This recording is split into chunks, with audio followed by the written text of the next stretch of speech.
En este momento, las informaciones que son noticia toman el protagonismo.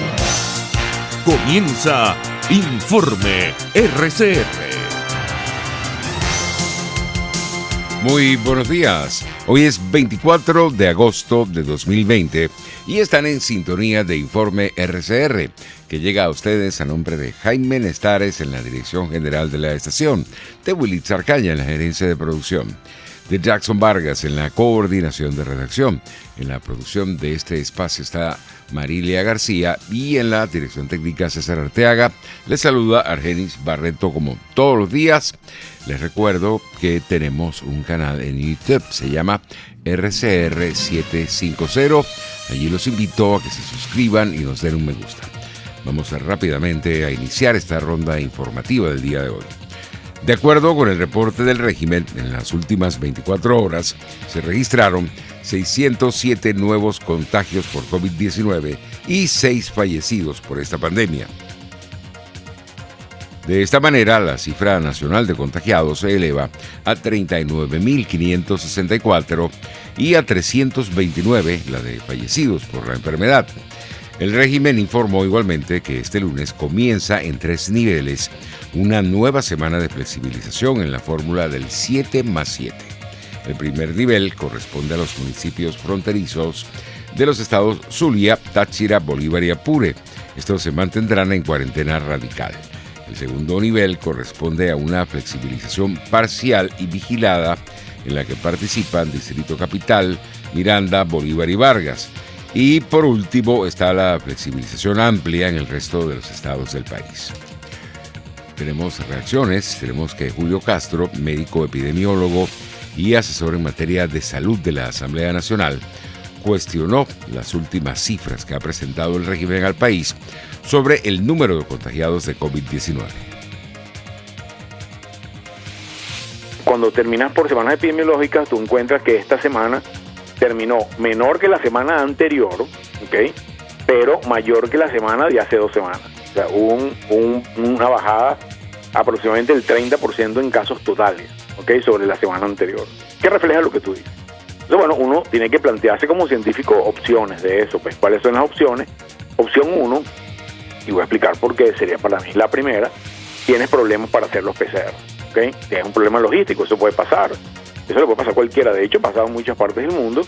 Y al hacer menos PCR vas a tener menos resultados. Pues eso es un elemento fácil de entender. Creo que yo publiqué en Twitter hace un par de días la relación entre las pruebas de PCR y el número de casos. Colombia, en este momento, Colombia está haciendo 53.000 PCR al día. 110 laboratorios están haciendo PCR en Colombia. En Venezuela son 2 laboratorios y en teoría 3.000 PCR al día. Ya ves la primera comparación. Entonces, nunca se ha dicho que sería un segundo instrumento de medición. ¿Cuál es el porcentaje de PCR positivo? Para eso tienen que saber cuántos son positivos, que son los que dicen, y cuánto es el denominador, que cuántos hicieron. Julio Castro destacó que sería un acto criminal manipular la cifra verdadera de contagiados por COVID-19 en el país. A mí me parecería criminal.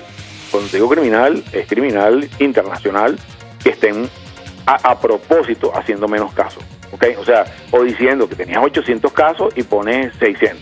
A mí eso me cuesta pensarlo, porque en el Instituto Nacional de Higiene, lo mismo que en el IBIC, hay gente súper responsable que tienen ahí toda la vida y creo que no se prestarían para eso, ¿ok? Por lo tanto, yo me voy por las otras alternativas. Como primera te repito que hay un problema, digamos, logístico ahí en el resultado del PCR, y eso explica la bajada de los números, porque la enfermedad, al igual que la epidemiología, tiene un comportamiento natural. Si tú tienes una infección muy severa y te llegas con 40.000 glóbulos blancos, que tienes una septicemia, y tú al día te pones un antibiótico y al día siguiente tienes 8.000, tú dices, epa, o sea, mejoraste, sí, es verdad, pero eso es real. Tú sabes que los antibióticos necesitan 2-3 días para hacer efecto. Entonces tú vuelves a pedir y al día siguiente te encuentras que tienes 25.000. ¿Qué pasa? El de 8.000 no era verdad.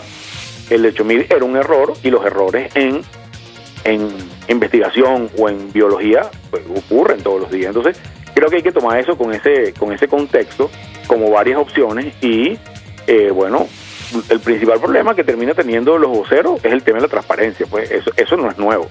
Cuando Zika se dijo que era una epidemia que traía la oposición, cuando chikungunya lo mismo, los casos de sarampión fueron notificados 2 meses después de que empezó la epidemia a los organismos internacionales. Bueno, y ahí para abajo podemos decir, tú sabes, una ristra de cosas que tienen que ver con epidemiología y denuncia de casos que no se han hecho, no hay boletín epidemiológico, etcétera, etcétera, etcétera. Ahí es 9:08. La Academia Nacional de Medicina, en conjunto con la Academia de Ciencias Físicas, Matemáticas y Naturales, la Red de Sociedades Científicas Médicas Venezolanas y Sociedad Venezolana por la Salud, ante el anuncio del ministro del Poder Popular para la Salud, donde establece que se ha acordado con la Federación Rusa participar en la fase 3 del proyecto de la vacuna llamada Sputnik 5 contra la infección por el virus SARS-CoV-2 de la COVID-19, y donde se menciona que Venezuela aportaría 500 voluntarios para esta fase en la búsqueda de la aplicación masiva de la vacuna. Presenta un comunicado con las siguientes consideraciones de carácter científico y técnico. El desarrollo de una vacuna segura y efectiva contra la COVID-19 es la mejor esperanza para controlar una pandemia que ha producido mucha enfermedad y muerte en Venezuela y en todo el mundo. Las vacunas han demostrado ser una de las intervenciones de salud pública que más vidas han salvado. Por eso consideran que si Venezuela va a participar en pruebas en fase 3, debe asegurarse que al candidato vacunal le ha sido debidamente evaluado en pruebas preclínicas de fase 1 y 2 en el país de origen de la vacuna. También el Comité de Ética debe juzgar si los proponentes de la prueba han hecho los esfuerzos necesarios para maximizar los posibles beneficios y minimizar los posibles efectos colaterales, tanto para el individuo como para la sociedad. Asimismo, para satisfacer el principio de justicia, deben explicitarse los mecanismos de cómo una futura vacuna sería accesible a la población. La urgencia para contribuir a la evaluación de una vacuna que pueda contribuir al control de la pandemia en nuestro país no debe vulnerar los principios científicos y éticos internacionalmente aceptados y debe hacerse con la mayor transparencia y con el apoyo de la población venezolana y de su comunidad médica y científica. Este comunicado fue dado en Caracas a los 24 días del mes de agosto de 2020 y está firmado, entre otras personas, por el presidente de la Academia Nacional de Medicina, doctor Enrique Santiago López Loyo, la presidente de la Academia de Ciencias Físicas, Matemáticas y Naturales, doctora Mireya Goldwasser, Jesús Pereira, el doctor, presidente de la Red de Sociedades Científicas Médicas Venezolanas, y el doctor José Félix Oleta, presidente de la Alianza Venezolana para la Salud. Son las 9:10. En otras informaciones tenemos que el presidente interino, Juan Guaidó, anunció que el objetivo del pacto unitario es desconocer el fraude electoral del 6 de diciembre. El mandatario reveló que ya ha comenzado la comunicación con las principales organizaciones de las fuerzas democráticas y así lo destacó este domingo a través de las redes sociales. Hemos recibido propuestas de todos los liderazgos, hemos leído sobre la OPE, que propuso Corina, los planteamientos de Enrique, las propuestas de ADIA sobre las vacunas, la gente de ANCO planteando una consulta popular y que precisamente es para eso, para escuchar e incorporar propuestas en una dirección, propuestas en la dirección de una transición, propuestas en ejercer de manera rápida la mayoría. En este momento que atravesamos en Venezuela, esto es importante destacarlo.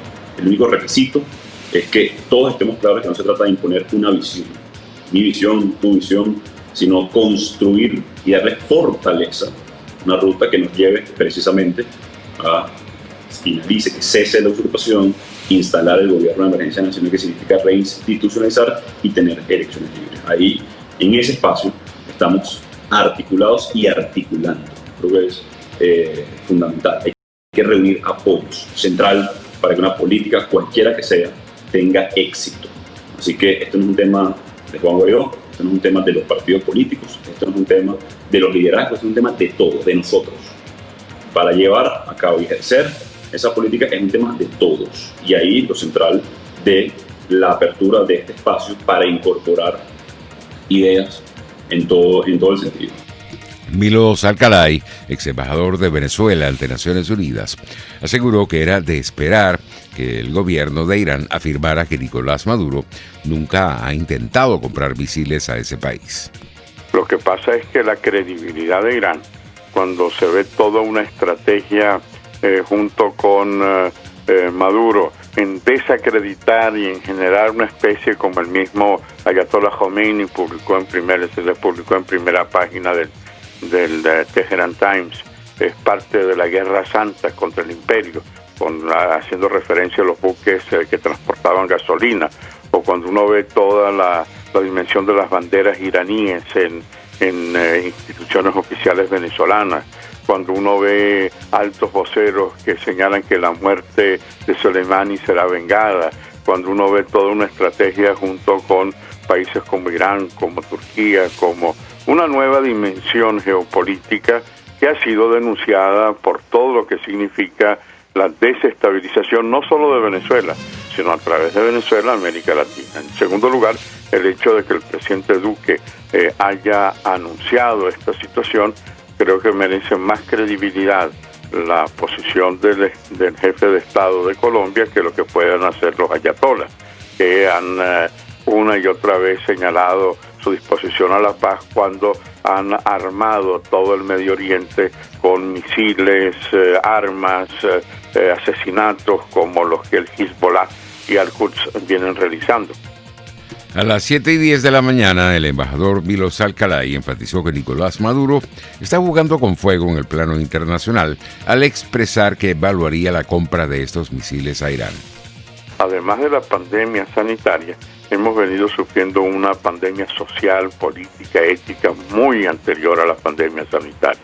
La destrucción del país, la destrucción de todas las instituciones. Entonces entra la pandemia en un momento en donde los hospitales están colapsados, en donde hay una dialéctica del odio, cuando uno ve lo que está sucediendo con ciudadanos venezolanos que tratan de regresar frente a la pandemia a su terreno, a su territorio, a su casa, a su familia, vemos que hay un rechazo de las autoridades a que ellos ingresen. Cuando 5 millones de venezolanos están fuera buscando sobrevivir en la pandemia, vemos que no se les dan pasaportes, no se les dan documentos, no se les dan las facilidades para poder sobrevivir. Entonces, dentro de esa situación, el hecho además de una alianza non santa con países como Irán, nos ponen a nosotros y al resto de América Latina en una situación muy, muy grave. Por su parte, Rocío San Miguel, presidenta de la organización no gubernamental Control Ciudadano, destacó que no se deben desestimar las recientes declaraciones de Nicolás Maduro sobre este tema de la compra de misiles a Irán. Ahora significa que Venezuela pasa a estar mucho más vigilada en todo el tema de adquisiciones militares, especialmente porque cuando se habla de misiles iraníes, son misiles de respeto. No podemos olvidar que con los tipos de misiles iraníes ocurrió el deceso a partir de la muerte del general Soleimani. Ese país atacó bases estadounidenses en Irak, y demostró el poder y la capacidad de fuego que tienen estos misiles. Repito, no lo veo probable, pero sí plantea un seguimiento en la materia, sobre todo en el relacionamiento con Irán. Rocío San Miguel, presidenta de la organización no gubernamental Control Ciudadano, destacó igualmente que la relación militar del régimen con Irán siempre ha sido un fracaso. No podemos perder de vista el momento en el que Venezuela realizó operaciones para la repotenciación de los F-5 hace ya más de una década, las cuales culminaron en un rotundo fracaso. Y tampoco podemos perder de vista el proyecto de aviones no tripulados que se planteó con Irán en su momento, que se exhibieron incluso en un mensaje presidencial que Venezuela había adquirido, los UAV, Arpía, y estos también culminaron en un fracaso, de manera que no puede registrarse esto como un hecho que está encaminado a realizarse, y debemos tener siempre como punto de partida las fracasadas relaciones de cooperación militar entre Venezuela e Irán. Entre tanto, Ronald Rodríguez, profesor del Observatorio de Venezuela de la Universidad del Rosario en Colombia, cuestionó que el presidente de ese país, Iván Duque, haya presentado esta denuncia de la presunta compra de misiles iraníes en Venezuela sin presentar pruebas que lo demuestren. Deberían adelantarse procedimientos ante instancias intergubernamentales para buscar que esta situación no se dé. Recordemos que en el caso de Irán, Irán es un país también sancionado, Venezuela es país sancionado y obviamente es sancionado por las dinámicas de las democracias occidentales que promueven la libertad, que promueven el establecimiento de relaciones entre los países a partir de acuerdos y no dejarse llevar a la dinámica de los medios de comunicación. Creo que el presidente Iván Duque cometió errores en el pasado cuando en la Asamblea de Naciones Unidas presentó unas demandas que no fueron adecuadamente estructuradas, que de hecho el documento fundamental llegó a tener unos errores básicos por creerle a algunas ONGs que entregaban información sin mucho sustento y obviamente pues eso no... Y que las denuncias que presentaba Colombia perdieran rigurosidad. Creo que uno como Estado no puede jugar a ese terreno. Ese es un terreno al cual nos ha acostumbrado la política exterior de la revolución bolivariana, una política exterior que es agresiva, que es insultante con Colombia, pero el Estado colombiano debería ser muchísimo más precavido. A las 7:20 de la mañana de este lunes, Ronald Rodríguez destacó cómo el régimen de Nicolás Maduro ha destruido las relaciones de Venezuela con el vecino país. Recordemos que con Nicolás Maduro se reactivó la dinámica de los diferentes limítrofes. Colombia y Venezuela durante mucho tiempo tuvieron diferencias respecto a su delimitación territorial y en 1941 firmamos nuestra frontera terrestre, pero aún tenemos en proceso de construcción nuestra frontera marítima. Fue Nicolás Maduro el que en 2015, pues hace 5 años precisamente, con el decreto 1787 puso sobre la mesa nuevamente el diferendo limítrofe con el objetivo de exacerbar los ánimos colombianos y de romper la armonía de la relación, estableciendo posiciones que no han sido o no habían sido concertadas entre el Estado colombiano y el Estado venezolano. Y en ese decreto, que tenía un carácter militar, se fijaba de forma unilateral la frontera. Posteriormente hemos tenido varias incursiones en territorio, particularmente en zonas que por el cambio de la geografía, porque es, digamos, una dinámica normal de la naturaleza, los ríos cambian de curso, aparecen islas, desaparecen islas. En esas zonas donde se han generado cambios, sistemáticamente la Fuerza Armada Nacional Bolivariana ha hecho presencia. Y obviamente pues ese ha sido otro de los temas. Y en temas de seguridad no se puede negar que en el caso de Nicolás Maduro se le ha dado apoyo a diferentes grupos al margen de la ley de origen colombiano, se les ha dado abrevadero en territorio venezolano, incluso algunos de ellos han expresado públicamente su lealtad a Nicolás Maduro. 9:21, hacemos una pausa para publicidad y regresamos.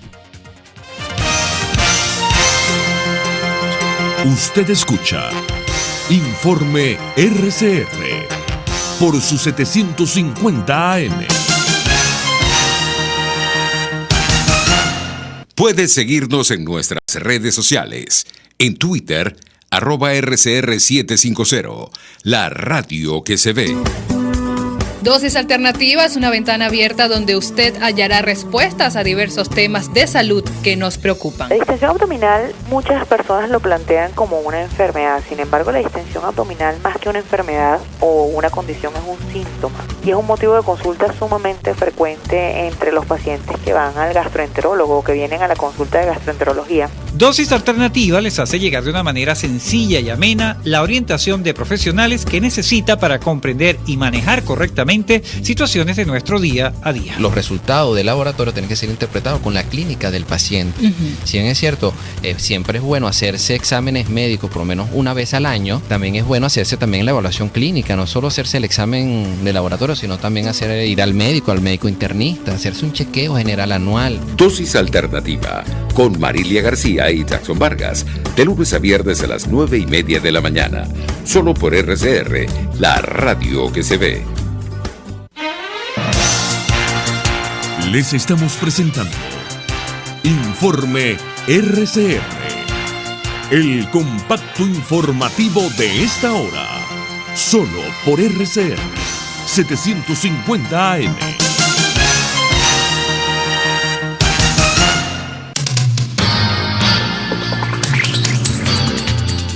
En materia internacional, comenzamos en Italia, donde entró en la carrera mundial para conseguir una inmunización contra el nuevo coronavirus, con el inicio de los ensayos clínicos en humanos de la vacuna que ha creado una empresa de este país, mientras intensifica los controles para detectar los nuevos contagios que están creciendo las últimas semanas.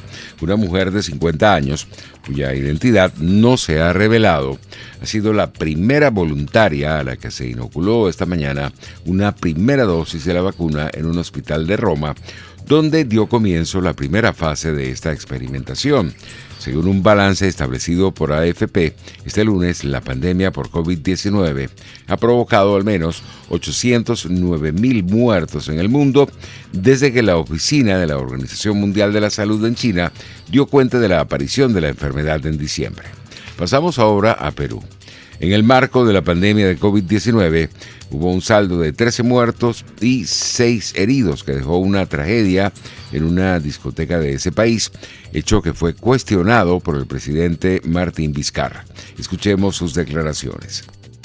Tengo pena y tengo tristeza por las personas y los familiares de las personas que han perdido la vida, pero también tengo cólera e indignación por los responsables de organizar este tipo de eventos. Incluso de las personas que han sobrevivido, 23 personas que han sido detenidas al tomarles la prueba si tenían el COVID. 15 estaban infectados con COVID. Todo este esfuerzo que hacemos autoridades, dirigentes, sociedad civil, se va a la borda. Y por eso el máximo castigo a los responsables de lo que ha sucedido ayer en esta discoteca. En más de materia internacional, nos vamos ahora a Bielorrusia, donde continúan las protestas contra el presidente de ese país, Alexander Lukashenko. Nuestros colegas de Radio Francia Internacional con el reporte. Mientras este fin de semana las calles de Minsk se cubrieron de banderas blancas y rojas con pancartas que decían "Fuera Lukashenko", el presidente apareció saliendo de un helicóptero junto a militares con un chaleco antibala y un rifle automático en las manos. Justin Salvestroni es periodista independiente en Minsk. Él se está mostrando como en un show porque tiene que lograr convencer a los que están a su lado, que siguen este movimiento por el televisor y que a pesar de todo le siguen creyendo. Piensan que los manifestantes son todos desempleados, drogadictos y que Lukashenko tiene que ponerlos a trabajar. Manifestaciones apoyadas desde el exterior, según Alexander Lukashenko, quien cuenta con el apoyo del ejército, la policía, los servicios secretos, pero algunos de sus aliados en los medios de comunicación estatales y en las empresas públicas lo han abandonado. Mientras tanto, Svetlana Tijanovskaya, desde Lituania, sigue llamando a manifestar, creando así una cita semanal sin precedente, lo que, según observadores, significa que los bielorrusos no tienen miedo a pesar de las amenazas de represión por parte del Ejecutivo. 9:26 minutos, así estamos llegando al final por el día de hoy. Que tengan un feliz día. Hasta aquí este compacto noticioso.